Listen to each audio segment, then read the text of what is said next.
Mas Bram, saya melihat ada 3 faktor utama yang memicu kenaikan harga emas sampai tembus di atas $2.000 per ounce, Mas Bram.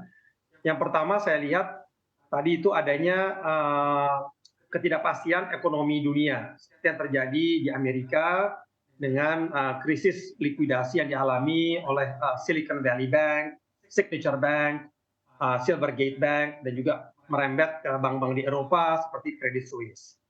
Nah, ini menyebabkan The Fed, Bank Sentral Amerika, mulai menahan laju kenaikan suku bunganya.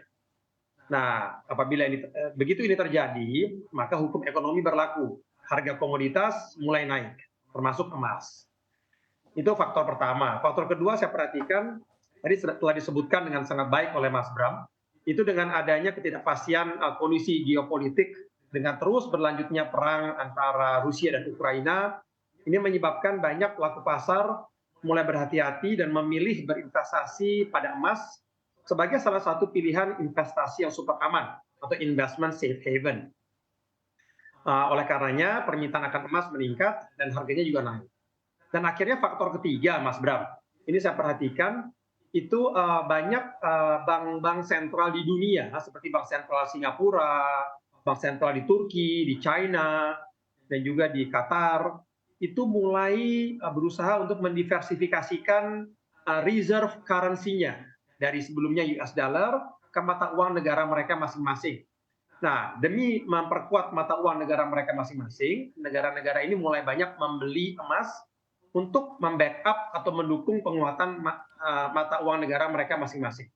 Nah, karena permintaan emas meningkat, sekali lagi harga emas juga mulai melambung di atas $2.000 per ounce. Demikian, Mas Bram. Win, andai kita refleksikan juga terkait adanya kenaikan harga emas global begitu ya yang memang masih merangkak naik, apakah ini juga berdampak positif terhadap dalam negeri dan juga khususnya dari kinerja di BRMS sendiri? Betul, Mas Bram. Pertanyaannya bagus sekali. Saya yakin dan saya tahu bahwa peningkatan harga emas dunia juga berdampak terhadap peningkatan harga emas di Indonesia. Harga emas-emas yang diproduksi dengan logo aneka tambang juga meningkat. Karena harga emas itu memang semuanya mengacu kepada harga di London Metal Exchange atau LME ya. Contohnya harga jual produk emas dari perusahaan kami, BRMS ya, Bumi Resources Mineral. Produk emas kami itu harganya kami jual on spot, artinya harganya berlaku di hari itu dan mengacu kepada harga jual dunia yaitu LME, London Metal Exchange.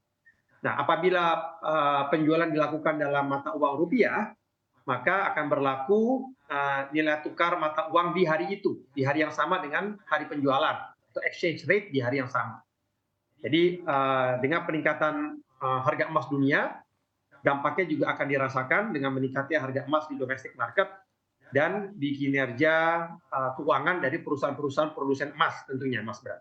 Oke, baik. Di kondisi yang ada saat ini begitu ya, Pak Herwin tadi Anda menyebutkan bahwa memang bagi pelaku usaha ataupun produsen emas, alangkah baiknya memang menambah produksi. Untuk target dari penambahan produksi di tahun ini sendiri bagi BRMS di angka berapa, Pak Herwin?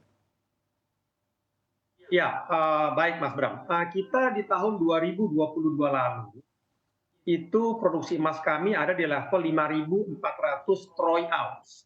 Nah, terlepas dari fluktuasi naik turunnya harga jual emas, perusahaan kami memang sudah memiliki agenda peningkatan produksi emas untuk di tahun 2023 dan 2024. Ini seiring dengan berdirinya pabrik emas kami yang kedua dan ketiga di Palu di Sulawesi.